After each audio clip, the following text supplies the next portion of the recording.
সারা building, duplex building. হ্যাঁ, এটা আমাদের ডুপ্লেক্স বিল্ডিং এর করিডোর। হ্যাঁ, এখান দিয়ে ঢুকলে আপনি ন্যাচারাল প্রাকৃতিক বাতাস দেখতে পাবেন। হ্যাঁ, এরপরে আমাদের ডুপ্লেক্সের সিঁড়িটা আর্টিফিশিয়াল একটি মানে আপনাকে কি বলবো, ইন্দোনেশিয়া থেকে আমি অর্ডার দিয়ে নিচ্ছি। হ্যাঁ,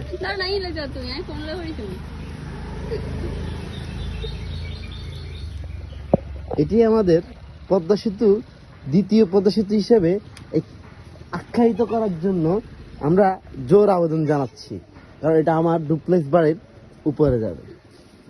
হ্যাঁ, এইটা হচ্ছে আমার মেন গেট, যা আমার 1.5 থেকে 2 কোটি টাকা শুধু খরচই হয়েছে।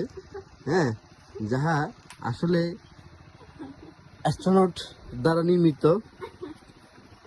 যাক,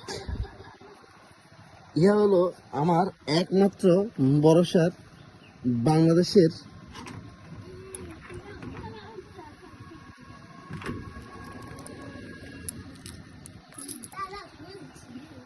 আর এরা হলো আমার ক্যানভেস।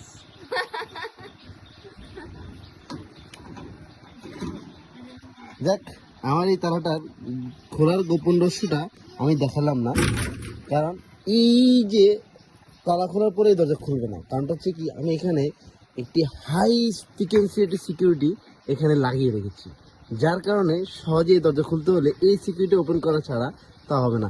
আর এটা কিন্তু আবার এটা সবচেয়ে বড় সুবিধা হচ্ছে এটা আপনি যে কোনো ফিঙ্গারপ্রিন্ট দিয়ে খুলতে পারবেন। এই যে আমাদের সেই ঐতিহাসিক ঘর, যেটি আমরা ডুপ্লেক্স, ইহা হলো তাহার।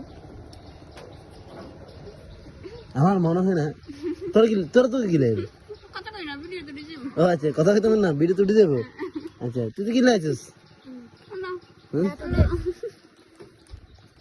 এখন? আমরা আমাদের টিকিট রেডি করো। এরপর আমরা চলে এসেছি আমাদের সেই অনাকাঙ্ক্ষিত বিল্ডিং, যেটি আসলে করতে গিয়ে করে ফেলেছি আমাদের। যাক, তাহার বলিলাম না। ইহা হলো আমাদের লাইটিং। এই লাইটটি জ্বালালে মোটামুটি বাংলাদেশের 4 ভাগের 3 ভাগই আলোকিত হয়ে যায়। আর সবচেয়ে বড় কথা হচ্ছে গিয়ে, এটা তো হলো আমাদের উজ্জ্বল ভবিষ্যতের একটি নক্ষত্র দেখার জন্য।